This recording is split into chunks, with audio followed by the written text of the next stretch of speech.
Excuse me, are you remotely interested? Hello tubers, welcome to Aussie RC. Today we are doing a review on the Axial Scx6 with the ESS Dual Sound Module. We aim on this channel to do very short, concise videos, gives you the information in a short period of time. Join us.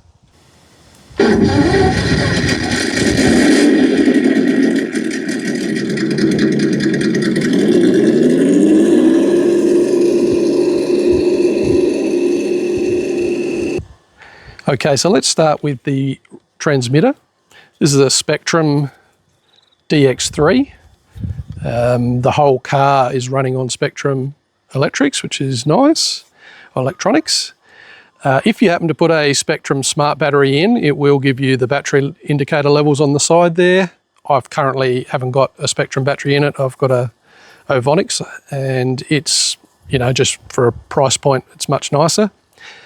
We also have throttle trim here, which, sorry, not throttle trim, but throttle limit. So you can go 50%, 75% or 100%. Now on the second speed, this has 2 gears. On the second gear, for a novice, that can be really handy to turn that down because it will tip over just going flat out and turning purely because it's got locked diffs and it's a little bit top heavy. On the side here, these knobs on the side here, we have the steering rate, so you can actually turn down, if you go full left and full right, if it's steering too much for your liking, you can turn that down. Your brake rate, so how much braking happens on the motor. Steering trim, so if it's not traveling in a straight line, you can adjust that, and your throttle trim as well. So if it's sort of trying to move forward without you pulling the trigger, then you can dial that back and vice versa.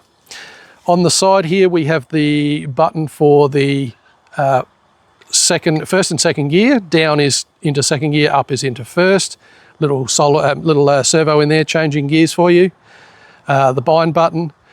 We also have the single hand control, so you can steer left and right just with your thumb and forward and backwards with your trigger. Takes 4 AA's in the end, and you have to hold the power button on in order to turn it off at the end. Good little transmitter, does what it needs to do. Now we'll move on to the car.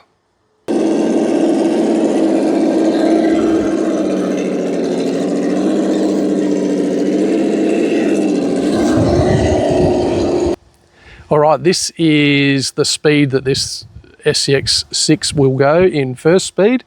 I'll have to start the motor, the sound module, I guess. It's just all programmed on at the moment.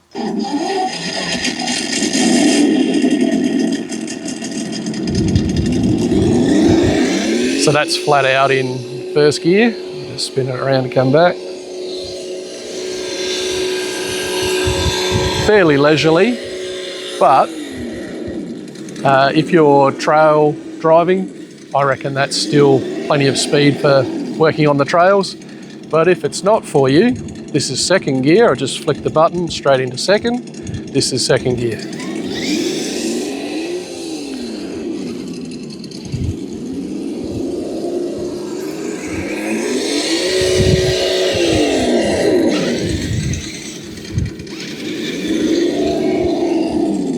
So as you can see, it moves along fairly well in second gear, and that's where that throttle limit switch on the remote will come in handy. All right, the car itself. I've just taken, it has 4 clips, just your normal pin clip. The beauty of this car is it comes with the little tabs on them, just makes them a lot easier to get in and out. There's 4 of those, 2 at the very front, either side, sort of. I'll take it off and show you actually. And there is 2 cords for the lights. So we have these 2 here for the lights, which if you want to take the cover all the way off, you just need to disconnect them. Helps if I pulled the right end. Okay. Now, on the inside of this, we have LED headlights front and rear. And yeah, they're fairly basic. There's a lot of cars around with really nice light effects, but this has just got your front and rear headlights, which look good. And yeah, I think that's all it needs to do. I'd like to highlight a few things for the car itself. So underneath once you take the lid off, we have got 3 positions for batteries. So one either side and one in the middle, which works out really well, seeing that I've added this Sense ESS Dual Sound Module. So I didn't have to mount anything. I've just Velcroed it in there with the battery strap, and then I've given it its own battery in the middle over here. And this is the one that the car's running on. And there's a few reasons I've done that. I don't like drilling holes in my cars or mounting things unnecessarily. And I might move this into another car yet. So it's on trial there. Sounds really good in this car, suits the vehicle. So we'll see how we go. Motor-wise, we have a 1200 kV brushless and waterproof motor in the front here. Underneath this fake engine cover, we have the Spectrum Firmer 120 amp Smart ESC, and there's also a receiver in there. Now that ESC and motor combo were specifically designed for this car for the crawling application. There is this fake motor box on top here basically creates a little sealed box. It's not sealed. There is a hole where the wires have to come out, obviously, but it does a good job of, I guess, protecting the electronics that are under there. Underneath, there's also a Spectrum 1/5 scale steering servo, really quite large one there, which is great, and it needs to be nice and big for the size of these. And in the middle here for changing from first to second gear and back, we have the 15 kilogram servo.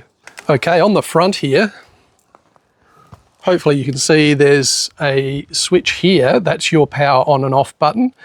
And the beauty of that is you can have the top on the rig, not have to take it off in order to power on or off. Some vehicles have it inside and it is really quite painful.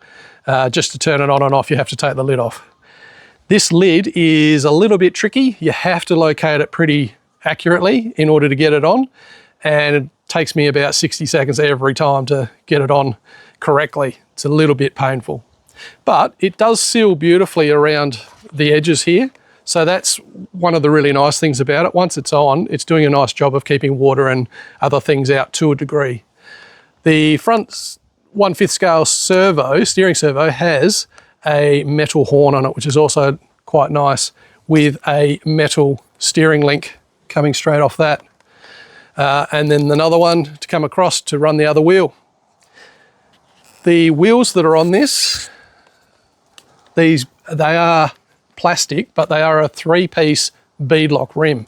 So that's a nice addition from Axial. It is permanently locked. You can't do anything about that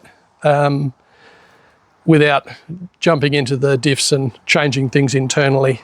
As you can see, this thing has a fair bit of flex, as you would expect from something of this scale.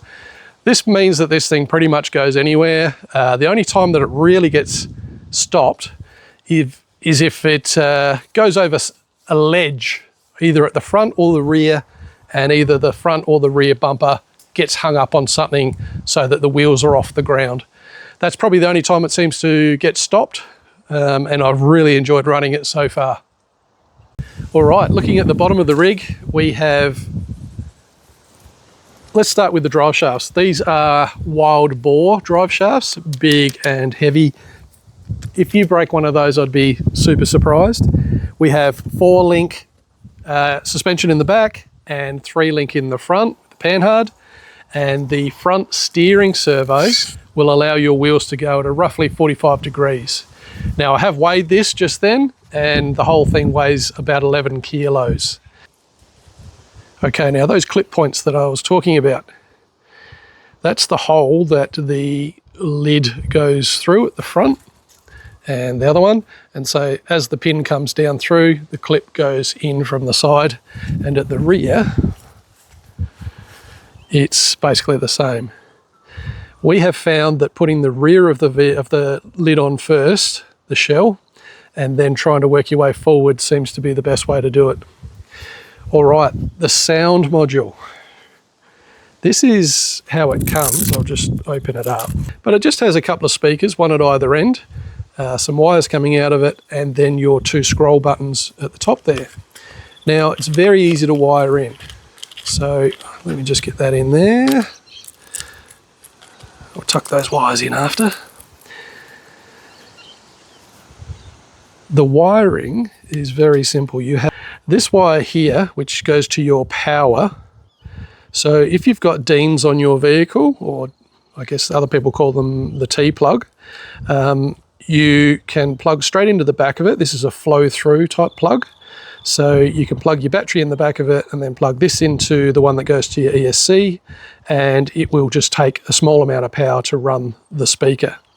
That's one bit of wiring. Now I've just set it up obviously with its own battery. You don't have to do it that way. You can plug it into your main battery that goes to your ESC, but because I've got a different clip type here, or plug type, I decided not to worry about that. I'll just get it to run its own. The other wire that comes out of it, this one here, that just goes down to your receiver that is under here. Now all you need to do is unplug the throttle, so number 2 on your receiver, just unplug number 2, that clip that's in there, or plug. This has a Y connector that it comes with.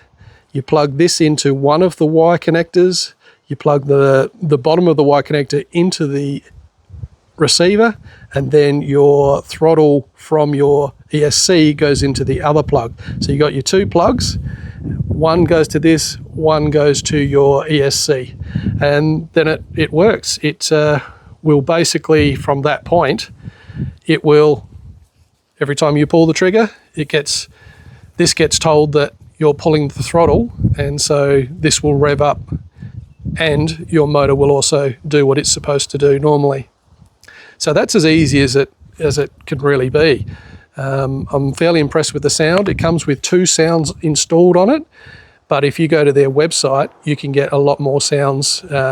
Let's say you had an F1 car or a rally car and you're looking for that sort of sound, then you can basically go and download the right sound for your vehicle. The one number 2 that's on here, I quite like, and it's like a big V8 diesel sort of sounding thing, and I think it suits the vehicle quite nicely. So that's what I'm running with currently. All right, let's have a listen to the sound. I've got the remote turned on currently. Turn the car on.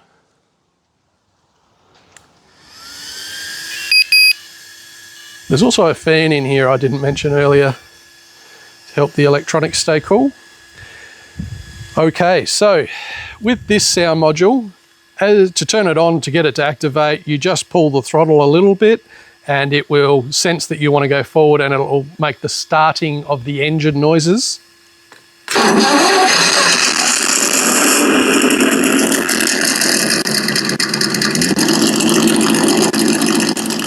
just turning that down, it was awfully loud on our last setting. And just on that note, you can run it louder when you've got the cover on, just because obviously the cover dulls down the noise distribution a bit. Okay, so if I rev it, or pull the throttle,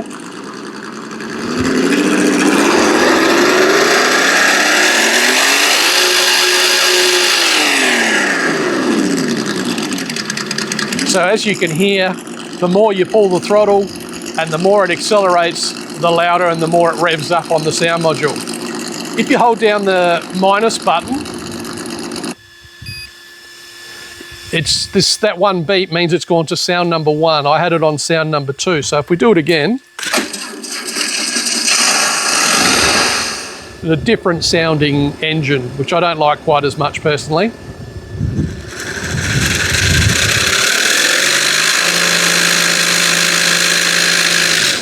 Much quieter, much more muffled sound. The 2 beeps mean it's gone back to sound number 2. So there's 2 installed on there. As I say, you can go on their website and download any sound you're looking for.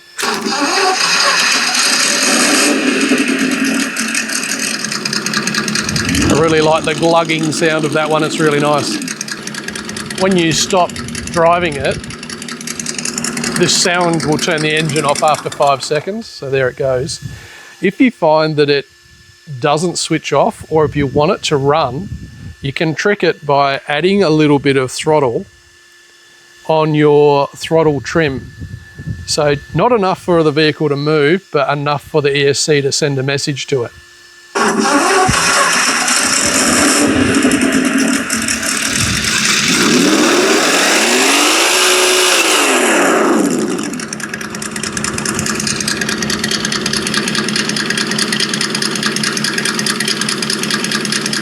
So now it will just keep idling because it thinks it's getting just a very slight input of throttle.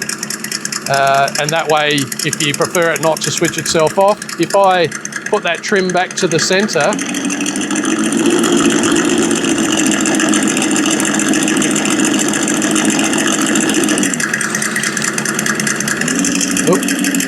now there, it should turn off after 5 seconds.